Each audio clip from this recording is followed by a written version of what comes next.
नमस्कार प्रिय विद्यार्थियों। कल की वीडियो में आप लोगों ने देखा होगा प्राचीन इतिहास का चैप्टर 1, जिसमें हमने दो टॉपिक बेसिकली चर्चा कर लिया था। अब हम उसके बाद में जो मैंने लास्ट में बता भी दिया था कि हम आगे चल करके और भी चीज़ों के बारे में डिस्कस करेंगे। तो यूनिट नंबर 2 का क्लास 2 ये है, जिसमें हम लोग डिस्कस करने वाले हैं, ठीक है, कि जो पुरातात्विक स्रोत हैं और जो साहित्यिक स्रोत में जो डिटेल में चीज़ें मैंने बताने के लिए बोला था कि जैसे कि कल्हड़ की राज तरंगड़ी से हम क्या क्या जानकारी मिलती है हमको। ऐसे उसमें पहले चैप्टर में हमने केवल यही बताया था कि भाई कल्हड़ की राज तरंगड़ी एक साहित्यिक साक्ष्य है, लेकिन अब उस साहित्यिक साक्ष्य में क्या क्या चीज़ें हमको पढ़नी है या किस राजा के बारे में जानकारी मिलती है वो आपको आज की वीडियो में बताएंगे। और पुरातात्विक साक्ष्य में जैसे मुद्रा और ये लेख वगैरह से क्या महत्व मिला है या इसकी समीक्षा हम देखेंगे, ठीक है। और कल की वीडियो में हम लोगों ने क्या देखा था, जो विदेशी यात्री रहे हैं उन्होंने क्या क्या चीज़ें बताई हैं उनके बारे में मैंने आपको बताया था, ठीक है। तो आपका चैप्टर 1 वो था, चैप्टर 2 आपका ये हो जाएगा। कुल मिलाकर के कहने का मतलब ये है कि यूनिट 1 जो है आपका बस इससे बाहर आपका नहीं आता है, यही सब आपको पढ़ना है। और बाकी एमसीक्यूज जो होंगे मैं एक दो वीडियो के माध्यम से एमसीक्यूज की भी आपके लिए क्लास ला दूंगा या मॉडल पेपर के माध्यम से सारे एमसीक्यूज करवा दिए जाएंगे। तो चिंता करने की आपको आवश्यकता नहीं है, ये बात आप ध्यान रखेंगे। हाँ, एक बात और, अगर मान लेते हैं आपको इस सभी की पीडीएफ वगैरह प्राप्त करनी, चैप्टर्स की यूनिट की पूरी पीडीएफ आपको लेनी है, आप एसएमएस करें 9161 93 60 62 पर। चूँकि जो क्लासेस मिलेंगी आपको, सारी क्लासेस आपको वहाँ पर मिलेंगी व्हाट्सएप ग्रुप में। जब आप जुड़ेंगे तब अपना नाम, अपनी यूनिवर्सिटी का नाम और अपने सब्जेक्ट की नेम लिख करके आप भेज दीजिएगा। आपके पास एक स्कैनर सेंड किया जाएगा, उसी स्कैनर पर आपको मात्र 100 रुपीज़ पेमेंट कर देने होंगे। उसके बाद में आपको व्हाट्सएप ग्रुप जोड़ दिया जाएगा और वहाँ पर आपको लाइव क्लासेस की लिंक मिलेंगी, कब क्लास होने वाली है। क्लास के बाद में उसकी क्लास की पीडीएफ आपको मिल जाएगी। जैसे यूनिट 1 की सारी पीडीएफ आपके पास सेंड कर दी जाएगी। फिर ऑब्जेक्टिव क्लासेस होंगी, ऑब्जेक्टिव की भी पीडीएफ आपको मिलेगी। इसके साथ साथ और भी तमाम प्रकार की जानकारी आपको मिलती रहेगी, ठीक है। इसके अलावा प्रीवियस ईयर क्वेश्चन पेपर आपको मिलेंगे, ठीक है। लाइव क्लासेस भी होंगी, आपकी वीडियो लेक्चर्स भी तमाम सारे मिलेंगे, ठीक है। प्रीवियस ईयर मॉडल पेपर वगैरह मिल जाएंगे, अब की बार के मॉडल पेपर वगैरह तैयार किए जाने जल्द ही आपके समक्ष आएंगे। तो बहुत ही बेहतर तरीके से आपकी तैयारी हो जाएगी, ठीक है। तो आपको जिनको जुड़ना है वो जुड़ सकते हैं हमारे साथ, इसमें सभी चीज़ें आपको मिलेंगी। तीन सब्जेक्ट की तैयारी है, एक केवल एंशिएंट हिस्ट्री नहीं, तीनों सब्जेक्ट आपका, तीन, जैसे कि आपका पॉलिटिकल है, जियोग्राफी है, हिस्ट्री है, हिंदी है, कुछ भी सब्जेक्ट है तो आपकी तैयारी यहाँ पर हो जाएगी। 3 मेजर सब्जेक्ट, एक माइनर, एक को करिकुलर सब्जेक्ट, यानी कि आपकी चारों सब्जेक्ट, पाँचों सब्जेक्ट की तैयारी आपकी हो जाएगी मात्र 100 रुपीज़ में। यह बात आप ध्यान रखेंगे। अगर आप नहीं चलाते कुछ भी तो आप किसी दूसरे से भी पेमेंट करवा सकते हैं, ठीक है। अब आइए हम आगे जानने का प्रयास करते हैं कि चीज़ें जो हमने अब जहाँ से आपको छोड़ा था अगली क्लास में, उसके बारे में जानने का प्रयास करते हैं, ठीक है। तो ये विदेशी यात्रियों के विवरण हो चुके थे, जिसमें हमने सारे यात्रियों के बारे में आपको बता दिया था, ठीक है। अब हम लोग जो है यहाँ से तीसरे जो प्रश्न जो बन सकता है आपका दूसरे चैप्टर से, तो प्रश्न आपका क्या बन सकता है कि प्राचीन भारतीय इतिहास के साहित्यिक स्रोतों की विवेचना कीजिए। तो साहित्यिक साक्ष्य के बारे में देखें, विदेश 3 साक्ष्य मैंने आपको बताए थे। पहला क्या होता है आपका, पहला होता है साहित्यिक साक्ष्य, ठीक है। साहित्यिक स्रोत, स्रोत बोलो या साक्ष्य बोलो, पहला होता है किसी भी इतिहास को जानने का। दूसरा होता है बेटा विदेशी यात्रियों का विवरण, ठीक है, या आप इसी को आगे पीछे कर सकते हो, विदेशी यात्री का विवरण, ठीक है। और तीसरा आपका होता है कौन सा, तीसरा आपका होता है पुरातात्विक स्रोत, पुरातात्विक स्रोत, ठीक है, आर्कोलॉजिकल सोर्सेस। तो इसके बारे में आज हम इसके बारे में और इसके बारे में चर्चा करेंगे, ठीक है। इसके बारे में और इसके बारे में चर्चा मैंने पहले ही कर दिया है, लेकिन डिटेल में चर्चा आज इसके बारे में करेंगे और इसके बारे में करेंगे, ठीक है। तो इसलिए इसका आपका यूनिट नंबर 1 पूरा समाप्त हो जाएगा, ठीक है। चले प्राचीन भारतीय इतिहास पर प्रकाश डालने वाली सामग्री प्रचुर मात्रा में उपलब्ध है। इसके अंतर्गत हम उन समस्त सामग्री को सम्मिलित करते हैं जो हमें लेखों के माध्यम से मिली है, लिखित साक्ष्य जो हमको मिले हैं, हमको ग्रंथों में लिखी हुई बातें मिली हैं। इसके अलावा और तमाम प्रकार के लिखित विवरण हमको प्राप्त हुए हैं, उनसे हमको इतिहास के बारे में जो जानकारी मिलती है वो कौन कौन से पुस्तक हैं, कौन कौन से ग्रंथ हैं, उनमें क्या क्या चीज़ें मेंशन हैं, उनके बारे में चर्चा करेंगे। अध्ययन की सुविधा के लिए साहित्यिक सामग्री को निम्नलिखित भागों में विभाजित करके हम पढ़ सकते हैं। पहला है आपका धार्मिक साहित्य। अब धार्मिक साहित्य में हमको क्या क्या पढ़ना है, देखिए धार्मिक साहित्य की अगर बात की जाए, धार्मिक ग्रंथों में रिलीजियस जो टेक्स्ट हैं उसमें आपका जैसे ब्राह्मण ग्रंथ हो गया, उपनिषद हो गया, वेद हो गया, तमाम चीज़ें हैं, तो इनके बारे में चर्चा करेंगे। फिर हम ऐतिहासिक जो है साक्ष्यों के बारे में देखेंगे, सारी चीज़ें समझेंगे। देखिए धार्मिक ग्रंथों की श्रेणी में वे ग्रंथ आते हैं बेटा जो किसी धर्म विशेष से प्रभावित होते हैं। इन ग्रंथों से तत्कालीन सामाजिक, धार्मिक और राजनीतिक स्थिति पर प्रकाश पड़ता है। इसके अंतर्गत जैसे वेद हो गया आपका, ब्राह्मण ग्रंथ तमाम सारे हैं, उपनिषद हैं तमाम सारे, बौद्ध ग्रंथ हैं, जैन साहित्य है, तो ये सब एक धर्म विशेष से जुड़े रहे हैं, तो इसलिए इसको धार्मिक साहित्य कहा जाता है। लेकिन इससे इतिहास के बारे में जानकारी मिलती है। प्राचीन साहित्य की जानकारी या प्राचीन इतिहास की जानकारी के प्रमुख स्रोत रहे हैं ये सब। धार्मिक ग्रंथों में ब्राह्मण ग्रंथ, बौद्ध और जैन ग्रंथ से संबंधित निम्नलिखित ग्रंथ प्रमुख हैं।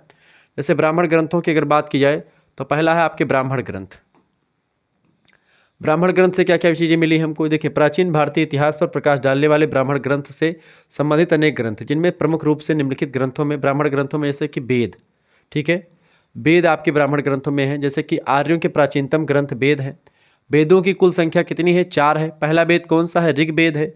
दूसरा आपका सामवेद है। तीसरा आपका यजुर्वेद और चौथा आपका अथर्ववेद है, ठीक है।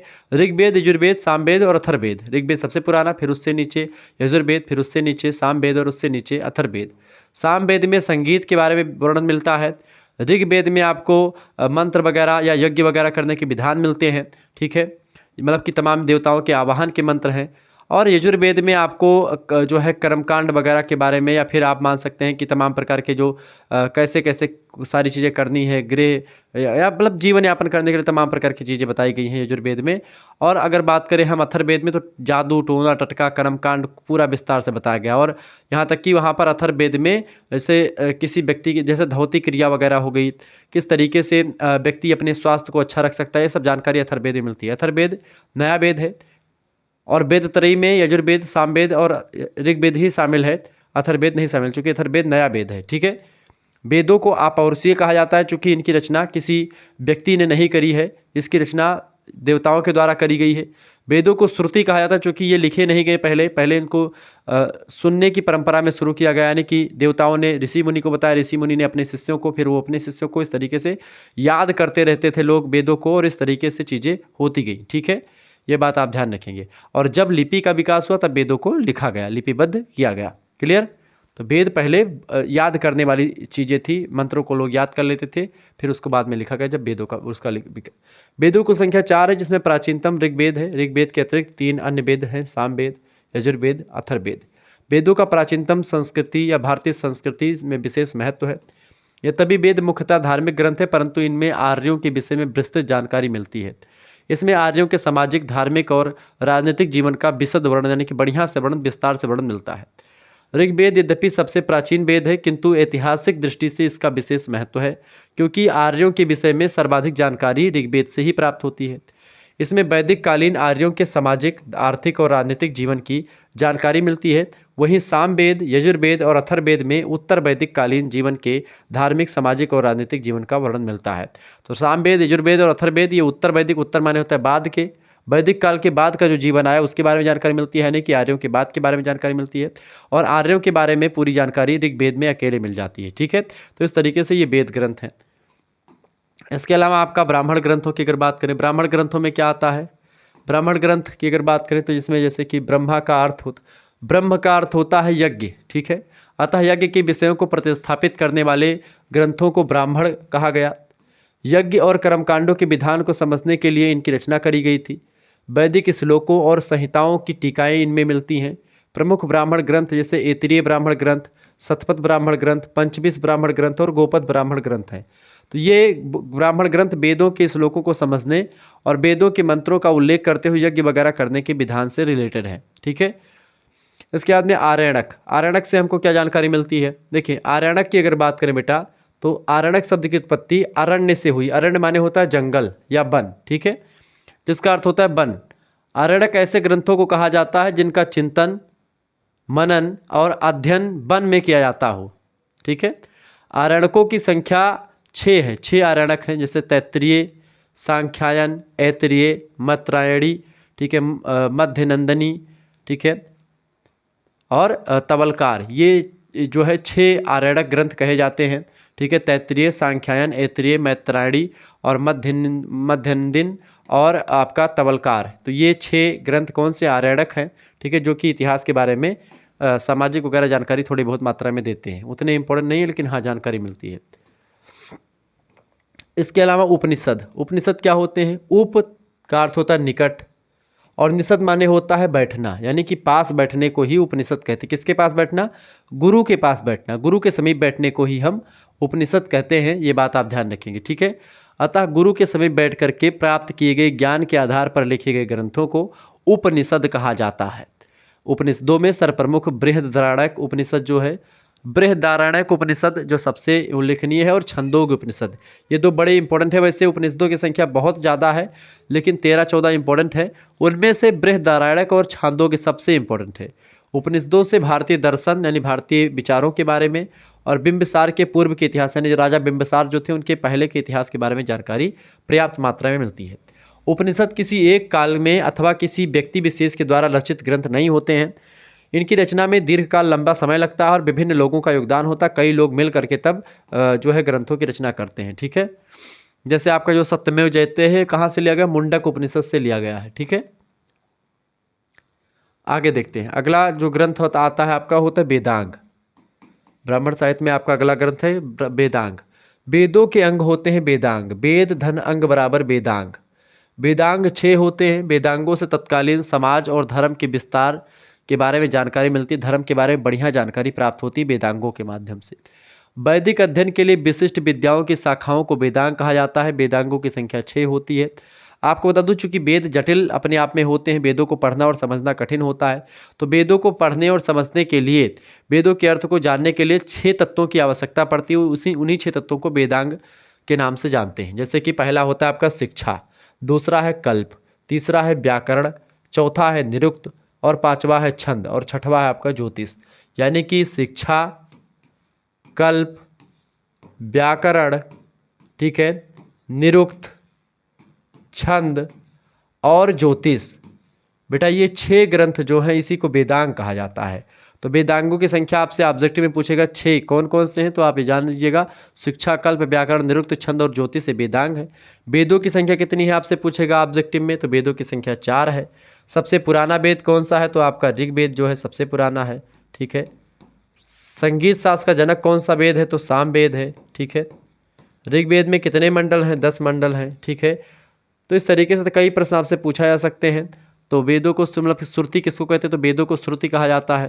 तो इस तरीके से वेदों को पढ़ने और समझने के लिए वेदांगों की रचना करी गई, जो शिक्षा, कल्प, व्याकरण, निरुक्त, छंद और ज्योतिष के नाम से जाने जाते हैं। इस प्रकार वेदांगों से वेदों के विशद रूप का अध्ययन सरल हो जाता है, यानी वेद जो कठिन है उसको सरल तरीके से हम जान पाते हैं।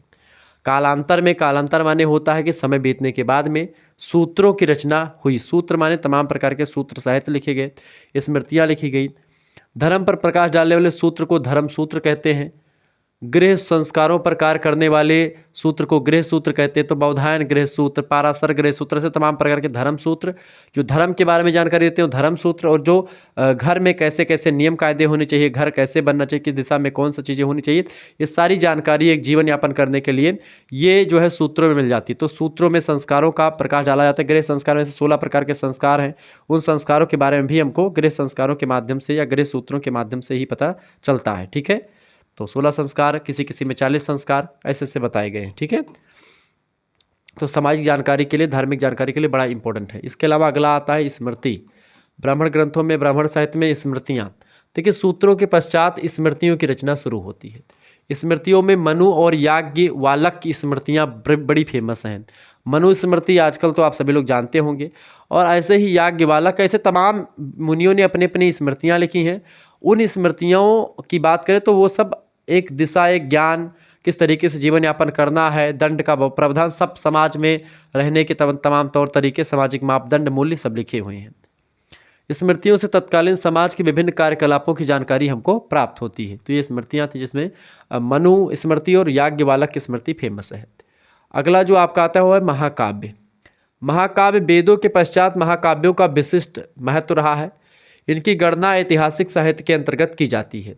महाकाव्य 2 प्रकार के होते हैं, मतलब 2 हैं। कौन कौन से हैं, एक रामायण है और एक महाभारत है। ये ऐतिहासिक ग्रंथ भी होते हैं, आध्यात्मिक ग्रंथ भी हैं। रामायण के रचयिता महाकवि वाल्मीकि जी हैं। ठीक है, महाभारत के रचयिता मुनि व्यास जी हैं, कृष्ण द्वैपायन वेदव्यास। इन महाकाव्यों से तत्कालीन सामाजिक, राजनीतिक, धार्मिक और आर्थिक स्थिति पर व्यापक प्रभाव यानी अच्छे से प्रभाव पड़ता है या प्रकाश पड़ता है। राजनीतिक दृष्टिकोण से रामायण की अपेक्षा महाभारत का अधिक महत्व है, चूँकि रामायण में राजनीति उतना ज़्यादा ज़बरदस्त तरीके से नहीं आपको मिलेगी, लेकिन आपको महाभारत में राजनीति, विदुर की नीति और विदुर वगैरह आप देखेंगे कितनी नीति और भीष्म पितामह जैसे महान योद्धा और इन सभी के राजनेताओं के बारे में तमाम जानकारी मिलती, राजनीति से रिलेटेड बहुत जानकारी मिलती है महाभारत में। किंतु फिर भी इसमें वर्णित राजनीतिक घटनाओं पर अधिक विश्वास नहीं किया जा सकता, क्योंकि कुछ घटनाएं आपको अध्यात्म की ओर ले जाती हैं। ठीक है, आगे देखते हैं। अगला प्रश्न आपकी स्क्रीन पर आ चुका है। मतलब अगला जो टॉपिक आपका है वो है पुराण। पुराणों की अगर बात की तो पुराणों की संख्या 18 है, परंतु इनमें से 5 ही अधिक महत्वपूर्ण या ऐतिहासिक महत्व को की दृष्टि से हैं, यानी ऐतिहासिकता की दृष्टि से हैं, जिसमें आपका मत्स्य पुराण, भागवत पुराण, विष्णु पुराण, वायु पुराण और ब्रह्मांड पुराण। ये 5 पुराण जो हैं ये ऐतिहासिक दृष्टि से इम्पोर्टेंट माने जाते हैं और बाकी सारे पुराण उतने इम्पोर्टेंट नहीं माने जाते। पुराण का अर्थ होता है पुराण, पुराण माने प्राचीन, पुराना, उसी को पुराण कहा गया। वो रा जो है आपका वो संस्कृत का शब्द आकर के पुराण जो है ये तत्सम शब्दावली है। पुराण शब्द जो है उसी का तद्भव हो जाएगा। ठीक है, यानी कि पुराना। पुराणों में प्राचीन भारत के इतिहास, धर्म, आख्यान, विज्ञान, राजनीतिक स्थिति आदि का विस्तृत रूप से विवरण मिलता है। संभवतः इसी कारण बस डॉक्टर स्मिथ नाम के एक इतिहासकार हैं, उन्होंने लिखा कि इनका सूक्ष्म अध्ययन करने से अनेक ऐतिहासिक कथाओं की जानकारी हमको मिल जाती है। तमाम ऐतिहासिक राजा महाराजाओं के बारे में पुराणों में जानकारी आपको मिलेगी। ठीक है, डॉक्टर स्मिथ नाम के इतिहासकार ने लिखा। आगे देखेंगे अगला प्रश्न आपकी स्क्रीन, मतलब अगला टॉपिक आपका है बौद्ध ग्रंथ, बौद्ध धर्म ग्रंथ। अभी तक हमने जो है धार्मिक ग्रंथों में खास करके ब्राह्मण ग्रंथ को देखा, आप बौद्ध धर्म ग्रंथों के भी देखते हैं। देखिए, ब्राह्मण ग्रंथ धर्म ग्रंथों के समान ही बौद्ध ग्रंथों से भी प्राचीन भारतीय इतिहास पर व्यापक प्रभाव या प्रकाश पड़ता है। बौद्ध धर्म ग्रंथ में पिटकों की संख्या 3 है। 3 पिटक हैं जिनको त्रिपिटक के नाम से जानते हैं, जो कि बड़ी फेमस हैं। पहला है विनय पिटक, दूसरा है सूत्र पिटक और तीसरा अभिधम्म पिटक। ठीक है, ये 3 पिटक है, नोट डाउन कर लीजिएगा। ये 3 पिटक है, प्रश्न परीक्षा में कई बार आया है। विनय पिटक, सूत्र पिटक और अभिधम्म पिटक, इनसे जानकारी हमको मिलती है। इसी को त्रिपिटक कहा जाता संयुक्त रूप से। विनय पिटक में क्या होता है? विनय पिटक में मठ में रहने वाले भिक्षुओं के लिए आवश्यक निर्देश दिया गया है। किसमें? विनय पिटक में जो मठ में जो भिक्षु रहते हैं उनको क्या क्या करना चाहिए उसके बारे में जानकारी मिलती है। सूत्र पिटक में महात्मा बुद्ध के उपदेशों का सार है, महात्मा बुद्ध ने क्या क्या कहा है और क्या इंपॉर्टेंट चीज़ें हैं उसको जो है सूत्र पिटक में लिखा गया है। अभिधम्म पिटक की बात किए तो इसके 7 संग्रह हैं। इसमें महात्मा बुद्ध के उपदेशों की दार्शनिक रूप से व्याख्या करी गई है। ठीक है, किसमें? अभिधम्म पिटक में। तीनों पिटकों की भाषा जो है वो पाली ही है, यानी पाली भाषा में जो है ये तीनों पिटक आपके लिखे गए, चाहे अभिधम्म पिटक की बात करें, चाहे विनय पिटक की और चाहे सूत्र पिटक की या सुत्त पिटक की। ठीक है, बौद्ध ग्रंथों में जातक का दूसरा प्रमुख स्थान है। जातक ग्रंथों का, जातक में महात्मा बुद्ध के पूर्व जन्मों का विवरण दिया गया है जो 549 कथाओं के रूप में है। इन कथाओं से तत्कालीन सामाजिक, धार्मिक और आर्थिक स्थिति पर प्रकाश डाला गया है। त्रिपिटक और जातक कथाओं के अतिरिक्त कुछ अन्य बौद्ध ग्रंथों से भी भारतीय इतिहास पर प्रकाश पड़ता है। जैसे कि मिलिंद पहो नामक ग्रंथ से मीनांडर नाम का एक राजा है, उसके समय के सामाजिक और धार्मिक स्थिति के विषय में जानकारी उपलब्ध होती है। दीपवंश और महावंश जो श्रीलंका के शासनकाल है, श्रीलंका से रिलेटेड है, वहाँ से मौर्य काल के समय की घटनाओं और स्थितियों पर प्रकाश पड़ता है बौद्ध कालीन साहित्य से या बौद्ध काल या बौद्ध धर्म के हिसाब से। अगला जो ग्रंथ आपका है वो है जैन ग्रंथ। ठीक है, जैन ग्रंथ की अगर बात करें तो जैन ग्रंथ जो है ब्राह्मण और बौद्ध ग्रंथों के समान ही जैन ग्रंथ से भी आपको मतलब पूर्णतः धार्मिक साहित्य होते हुए भी ऐतिहासिक स्रोतों की दृष्टि से महत्वपूर्ण रहता है और इतिहास के बारे में बढ़िया जानकारी देता है। जैन ग्रंथों में भद्रबाहु चरित, परिशिष्ट पर्व, पुण्याश्रय, कथाकोश, आचारांग सुत, सुयगदंग सुत, भगवती सुत तथा विवाग सुयम सुत, लोक विभाग आदि तमाम प्रकार के ग्रंथ हैं जो कि जैन धर्म से रिलेटेड है। जैन साहित्य 12 अंगों में बटा हुआ है। जैन साहित्य में तत्कालीन भारत के राजतंत्रों और गणतंत्रों की व्यापक जानकारी मिलती है, यानी कि जो भारत के गणतंत्र, अभी नेक्स्ट यूनिट में हम लोग जो है गणतंत्र और गणराज्यों के बारे में जानने का प्रयास करेंगे। ठीक है, महाजनपदों के बारे में, तो महाजनपदों के बारे में जानकारी बौद्ध साहित्य से मिलती है और जो है गणराज्यों के बारे में जानकारी हमको जैन साहित्य से मिलती है। तो दोनों के बारे में आपको बताने का प्रयास रहेगा। इसके बाद में हम आगे बढ़ेंगे। देखिए, दूसरी बात, धर्मनिरपेक्ष साहित्य। अगला कुछ ऐसे साहित्य हैं जिसमें धर्म से इतर साहित्य, तो धार्मिक साहित्य में आपका ब्राह्मण साहित्य हो गया और बौद्ध साहित्य हो गया और जैन साहित्य हो गया। अब साहित्यिक स्रोतों में आपका जो ऐसे धर्मनिरपेक्ष साहित्य यानी कि बिना धर्म या धर्म से हट करके जो साहित्य लिखे गए उनके बारे में समझेंगे। धार्मिक ग्रंथों के अतिरिक्त अनेक ऐसे ग्रंथ उपलब्ध हैं जो किसी धर्म की सीमा, धर्म से सीधा संबंध नहीं रखते अथवा किसी धर्म विशेष से प्रभावित नहीं है। धर्मनिरपेक्ष साहित्य को निम्न दो भागों में आप बांट सकते हैं। पहला है कल्पना प्रधान या लोक साहित्य और जीवन चरित्र जो लिखे गए विदेशियों के द्वारा, ठीक है। और उसके बाद में दूसरा होता है ऐतिहासिक। तो लोक साहित्य और जीवन चरित्र में जैसे विदेशियों के द्वारा भारत के विषय में लिखे गए वर्णन के अतिरिक्त संपूर्ण धर्मनिरपेक्ष साहित्य इसी शीर्षक के अंतर्गत आ जाते हैं। कुछ प्रमुख ग्रंथ जो ऐतिहासिक दृष्टि से विशेष महत्व रखते हैं निम्नलिखित हैं, जैसे कि अर्थशास्त्र। अर्थशास्त्र भी आपका ये कल्पना प्रधान लोक साहित्य और जीवन चरित्र के अंतर्गत आता है। जीवन चरित्र में देखिए, इस ग्रंथ की रचना चंद्रगुप्त मौर्य के प्रधानमंत्री चाणक्य ने ईसा पूर्व की 4वीं शताब्दी में करी थी। तत्कालीन शासन व्यवस्था पर इस ग्रंथ में व्यापक प्रभाव पड़ता है चाणक्य की अर्थशास्त्र से। तत्कालीन राजनीति के बारे में, कूटनीति और शासन प्रबंधन कैसे करना है, एक उत्कृष्ट रचना मान सकते हैं आप अर्थशास्त्र को, ठीक है, चाणक्य की। मौर्य काल के विषय में जानकारी देने वाली यह सबसे प्रमाणिक पुस्तक आज भी मानी जाती है। कौटिल्य की रचना चाणक्य, मतलब कि चाणक्य की रचना अर्थशास्त्र। इसके अलावा दूसरी रचना है विशाख दत्त की मुद्रा राक्षस। एक नाटक है, इसकी रचना विशाख दत्त ने करी है। इसमें नंद और मौर्य वंश के संघर्ष और नंद राजा के पतन तथा चाणक्य के द्वारा चंद्रगुप्त को राजा बनाए जाने का विवरण दिया गया है। इस नाटक की रचना संभवतः 7वीं शताब्दी में करी गई थी। चंद्रगुप्त मौर्य को राजा बनने में चाणक्य ने क्या क्या काम किया उसके बारे में, और उस समय नंद वंश के शासक थे घनानंद, उनके पतन के बारे में जानकारी पूरा विशाख दत्त लिखते हैं मुद्रा राक्षस में। तो आपसे पूछेगा मुद्रा, ऑब्जेक्टिव में प्रश्न पूछे मुद्रा राक्षस के लेखक कौन है, तो आप बताएंगे विशाख दत्त। संबंधित किससे है, तो नंद और मौर्य वंश के संघर्षों से रिलेटेड है। अर्थशास्त्र के लेखक कौन है, कौटिल्य। ये प्रश्न हमेशा प्रश्न पूछा जाएगा, ये बात आप ध्यान रखेंगे। आगे देखते हैं, अगली रचना आपकी है महाकवि कालिदास की रचना है। महाकवि कालिदास एक संस्कृत के बहुत अच्छे लेखक हैं। महाकवि कालिदास द्वारा रचित ग्रंथों में तत्कालीन संस्कृति पर व्यापक प्रभाव पड़ता है। जैसे मालविकाग्नि मित्रम इनकी रचना है। इसमें पुष्यमित्र शुंग और यवनों के मध्य हुए युद्ध का भी उल्लेख किया गया है। तो पुष्यमित्र शुंग और यवन के बीच में जो युद्ध हुआ उस युद्ध के बारे में मालविकाग्नि मित्र में वर्णन है। इसकी रचना 4वीं शताब्दी के अंतिम चरण में अथवा 5वीं शताब्दी के पहले चरण में की गई होगी, ऐसा माना जाता है। तो कालिदास की रचनाएं भी बड़ी फेमस रही हैं। इसके अलावा अगले विद्वान हैं आपके मतलब की अगली रचना है हर्षचरित, जिसकी रचना बाणभट्ट ने करी थी। हर्षवर्धन की रचना मतलब हर्षवर्धन से रिलेटेड है, हालांकि उस समय के और भी राजा महाराजाओं के बारे में जानकारी मिलती है। हर्षचरित की रचना 7वीं सदी में बाणभट्ट ने की थी। इस ग्रंथ से हर्षकालीन प्रत्येक प्रमुख घटना की जानकारी प्राप्त होती है। इस ग्रंथ का विशेष ऐतिहासिक महत्व है।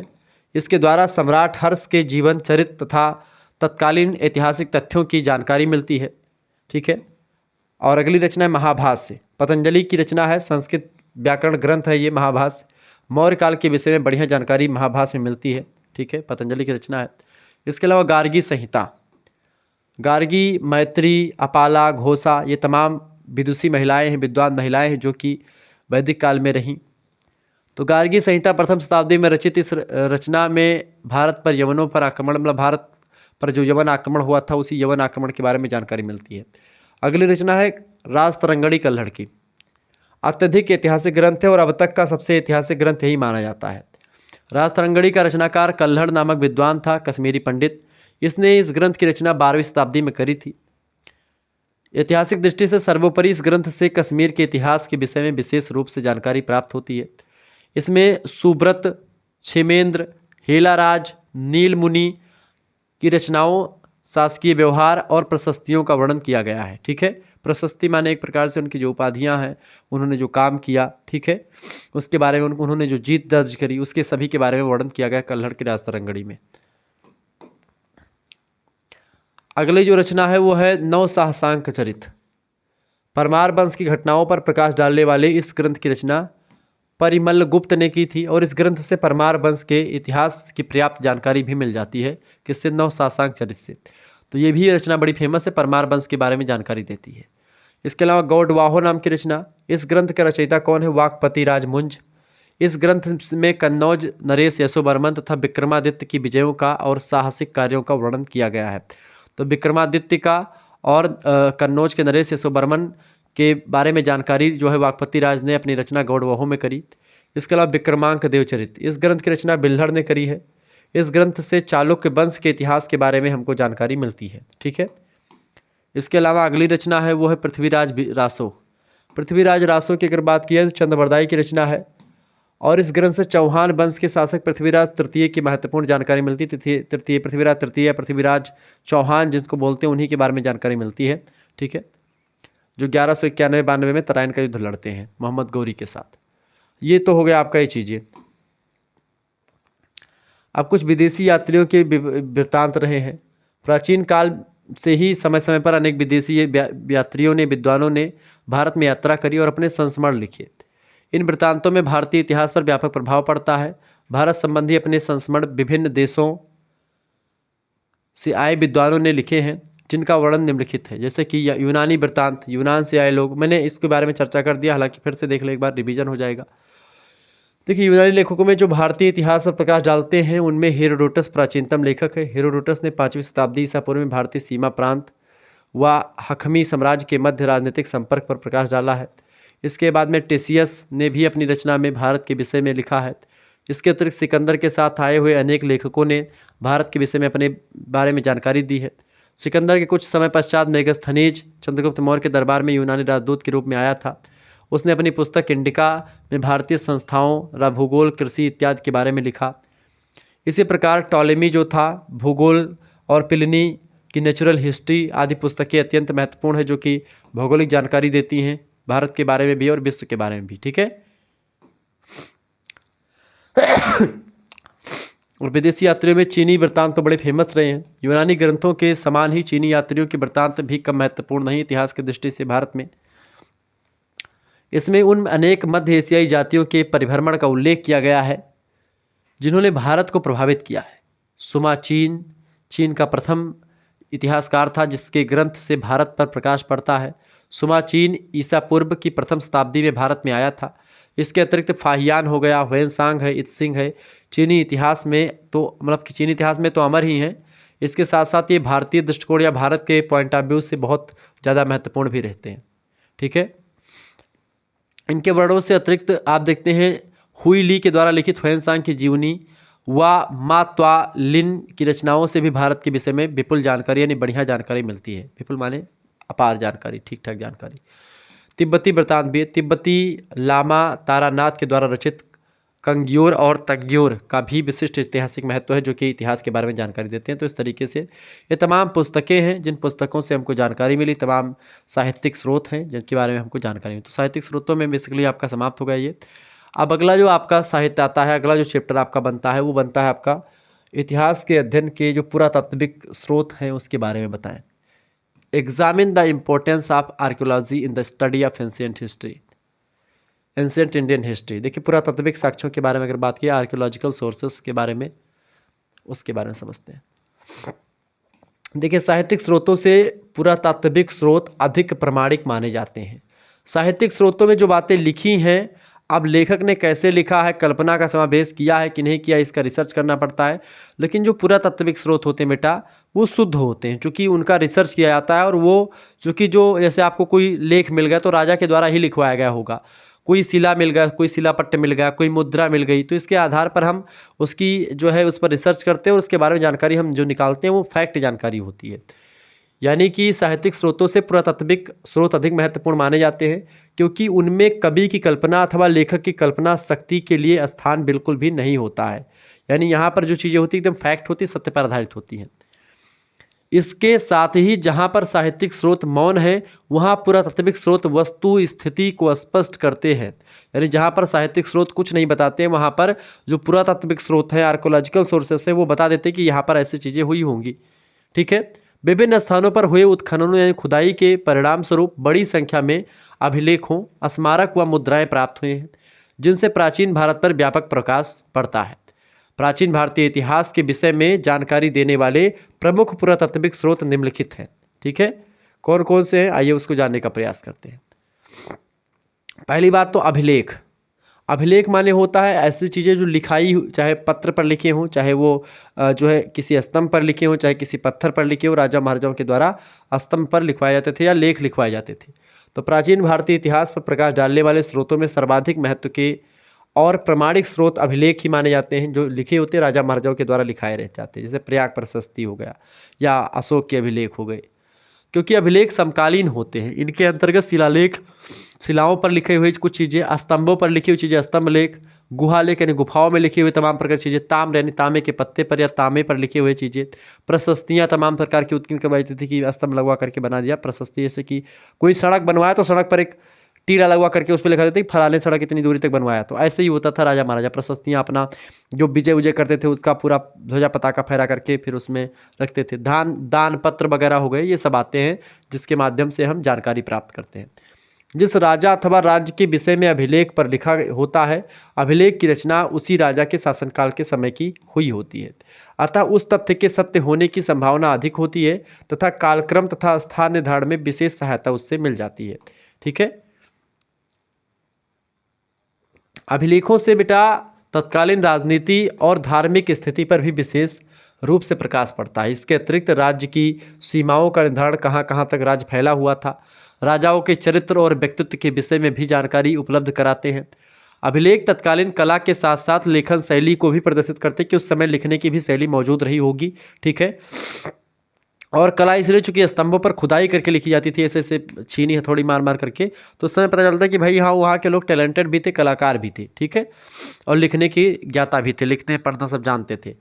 अब तक विभिन्न कालों यानी समय और राजाओं के हजारों अभिलेख प्राप्त हो चुके हैं, जिनमें प्राचीनतम उपलब्ध अभिलेख 5वीं शताब्दी ईसा पूर्व का जो है पिपरावा यानी जिला बस्ती में मिला है कलश लेख, वो सबसे प्राचीन माना जाता है। अभिलेख विभिन्न रूपों में प्राप्त हुए हैं। प्रमुख अभिलेखों में अशोक के अभिलेख, इसके अलावा हेलियोडोरस का विदिशा स्तंभ लेख, समुद्रगुप्त का प्रयाग स्तंभ लेख, प्रयाग प्रशस्ति जिसको आप कहते हैं, खारबेल का हाथी गुम्फा अभिलेख, ठीक है, रुद्रदामन का जूनागढ़ अभिलेख, ये सब अत्यंत महत्वपूर्ण और उल्लेखनीय अभिलेखों में से आते हैं जिनका साहित्यिक दृष्टि मतलब कि ऐतिहासिक दृष्टि से बड़ा योगदान रहा है। उदाहरणार्थ शिलाओं पर, स्तंभों पर, धातु पत्रों पर, प्रस्तर यानी पत्थरों पर, प्रस्तर पट्टों पर, स्तूपों अथवा मंदिरों की दीवारों पर तमाम प्रकार के लेख लिखे जाते थे। इसी आधार पर स्तूपों को विभिन्न नामों से जाना जाता है। जैसे शिला पर लिखे अभिलेख को शिलालेख कहते हैं। इसी प्रकार से अन्य को ऐसे स्तंभ पर लिखे स्तंभ लेख, तांबे पर लिखे ताम्रपत्र लेख, भोजपत्र आता था, भोज का पत्ता आता है, अभी भी हमारे पास रखा होगा हमारे घर में, पिताजी हमारे प्रयोग करते हैं। तंत्र वगैरह बनाने में भी भोजपत्र पर लिख करके तंत्र वगैरह बनाए, तो भोजपत्र लेख, मूर्ति लेख, मूर्तियों पर खुद लिखी जाती थी चीज़ें, ये सब कहा जाता है। प्राचीन भारत पर प्रकाश डालने वाले अभिलेख मुख्यतया पाली भाषा में, प्राकृत भाषा में और संस्कृत भाषा में, तीनों भाषाओं में आपको अभिलेख मिले हैं। ठीक है। कुछ अभिलेख तमिल भाषा में, मलयालम, कन्नड़ और तेलुगु भाषाओं में भी मिलते हैं। अधिकांशतः अभिलेख की लिपि ब्राह्मी लिपि है, जो बाईं से दाईं ओर लिखी जाती है, यानी कि इधर से जिस तरीके से लिखी है बाईं से दाईं ओर लिखी जाती है। ठीक है। सॉरी। कुछ अभिलेख खारोष्ठी लिपि में लिखे जाते हैं, खारोष्ठी लिपि में प्राप्त हुए। इसकी शैली क्या है? गद्य और चंपू काव्य। चंपू काव्य मतलब कि जो गद्य और पद्य दोनों में, कभी गाने लिखे हैं, कभी की जो है गद्य में लिखी हैं चीज़ें, और इसके विषय विविध हैं, मैंने कई विषयों पर चीज़ें आपको मिलती हैं लिखाई जो मिले हैं हमको। ठीक है। कुछ विदेशी अभिलेखों से भी प्राचीन भारत पर प्रकाश पड़ता है। एशिया माइनर में बोगजकोई का अभिलेख विदेशी अभिलेखों में सबसे महत्वपूर्ण है, बोगजकोई का अभिलेख। इसके अतिरिक्त पार्सिपोलस तथा नक्सेरू स्तंभ के अभिलेख प्राचीन भारत तथा ईरान के पारस्परिक संबंधों पर प्रकाश डालते हैं। तो इस तरीके से ये सब अभिलेख हैं, जो अभिलेख से माध्यम से हमको जानकारी मिलती है उस समय के तत्कालीन सामाजिक और धार्मिक और राजनीतिक भौगोलिक स्थिति और उस समय के राजा महाराजाओं के बारे में एग्जैक्ट जानकारी मिलती है। इसके अलावा स्मारक, जैसे तो ये अभी तक आपके लेख हो गए। दूसरे पुरातात्विक साक्ष्यों में सबसे इंपॉर्टेंट होते हैं स्मारक। प्राचीन भवन, मूर्तियों और भग्न अवशेषों का भी प्राचीन भारतीय इतिहास में विशेष महत्व है। देशीय और विदेशी से प्राप्त स्मारक राजनीतिक स्थिति पर तो विशेष प्रकाश नहीं डालते, किंतु इनसे सांस्कृतिक क्षेत्र में हुए विकास और दृष्टिकोण की अत्यधिक जानकारी हमको मिल जाती है। ऐसे मंदिर, स्तूप और अन्य स्मारक तत्कालीन धर्म और आध्यात्मिक भावना के साथ साथ कला की भी जानकारी हमको देते हैं, किस तरीके का कला इसमें बनाई गई। मूर्ति बनाई, एक ही पत्थर को काट करके मंदिरें बनाई जाती थी, तो बड़ी इंपॉर्टेंट चीज़ें हैं। मोहनजोदाड़ो और हड़प्पा में हुए उत्खननों से संभवतः विश्व की प्राचीनतम सभ्यता सिंधु सभ्यता का पता चला। तक्षशिला में हुए उत्खननों से पता चला कि यह नगरी कम से कम 3 बार बनी और नष्ट हुई होगी। पाटलिपुत्र में हुई खुदाई से मौर्यों के विषय में जानकारी हमको मिली और अनेक नवीन तथ्य प्रकाश में आए, जिसके माध्यम से हम अलग अलग तरीके से जानकारी प्राप्त कर सकते हैं।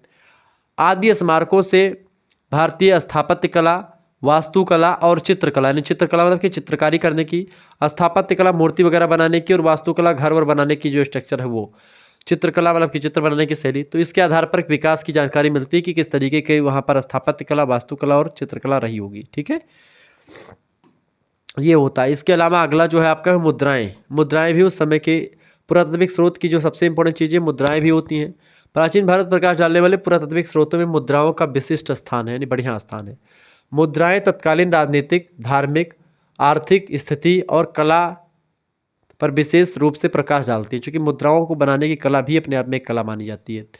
साथ ही साथ भारतीय इतिहास ईसा पूर्व से 300 ईसा पूर्व से 300 ईस्वी तक के निर्धारण में महत्वपूर्ण भूमिका का निर्वहन मुद्राओं के द्वारा हुआ है।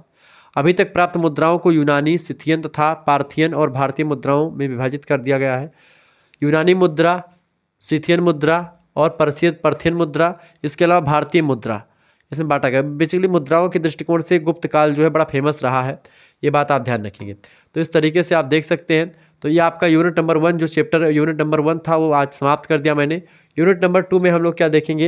यूनिट नंबर 2 की अगर बात की तो हमारे पास सिलेबस है। यूनिट नंबर 2 में महाजनपदों का विकास आपको पढ़ना है, गणतंत्र का उदय, जो है मगध साम्राज्य का उत्थान, जिसमें हर्यक वंश, शिशुनाग वंश, नंद वंश, ईरानी और वह ग्रीक आक्रमण का प्रभाव। तो इसमें हम ये भी 2-3 वीडियो के माध्यम से हम यूनिट नंबर 2 भी समाप्त कर देंगे। आपका इकाई नंबर 1 में जो पढ़ना था हमको वो हमने समाप्त कर दिया। ठीक है, मिलते हैं फिर नेक्स्ट वीडियो में। तब तक के लिए जय हिंद, जय भारत। आप सभी का बहुत बहुत धन्यवाद। हमारे से जुड़ने के लिए इसी प्रकार से अपना प्यार हमेशा बनाए रखेंगे। ओके, तो ऐसे तमाम क्वेश्चंस आपकी परीक्षा में पूछे जाते रहे हैं। आप सभी लोग वीडियो को शेयर कर दीजिएगा, लाइक भी कर दीजिएगा, क्योंकि ऐसे इन्फॉर्मेटिव वीडियो आपके लिए हमेशा आती रहती है। ठीक है, सिलेबस वाली वीडियो आप देख लीजिएगा।